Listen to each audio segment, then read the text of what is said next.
Hi friends, welcome to Sai Trishul vlogs. ఈరోజు అయితే మినపగారెలు చేసేద్దామండి. దానికోసం ఉల్లిపాయలు, పచ్చిమిర్చి, అల్లం ముద్దనైతే తీసుకోవాలండి. ఈ విధంగా ముందుగానే మినపగుళ్ళు నానబెట్టుకొని పిండినైతే రుబ్బుకోవాలండి. ఆ రుబ్బుకున్న పిండిలోనైతే మనం కట్ చేసుకున్న ఉల్లిపాయలు ఈ విధంగా వేసేసుకోవాలండి. పచ్చిమిర్చి ముక్కలను కూడా ఈ విధంగా వేసేసుకోవాలి. అల్లం ముద్దను కూడా వేసేసుకోవాలండి. తగినంత ఉప్పు మరియు కరివేపాకు కూడా వేసేసుకొని బాగా కలుపుకోవాలండి.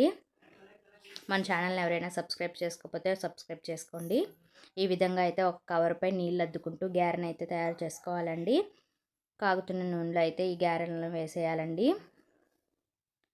ఈ విధంగా గారెలు చేసుకుంటూ ఒకదానెమ్మటి ఒకటైతే వేసుకోవాలండి. ఈ విధంగా రెండు వైపులా బాగా ఎర్రగా కాల్చుకోవాలి. మన టేస్టీ మినపగారెలు అయితే తయారైపోతాయండి. మన ఛానల్ని సబ్స్క్రైబ్ చేసుకోండి.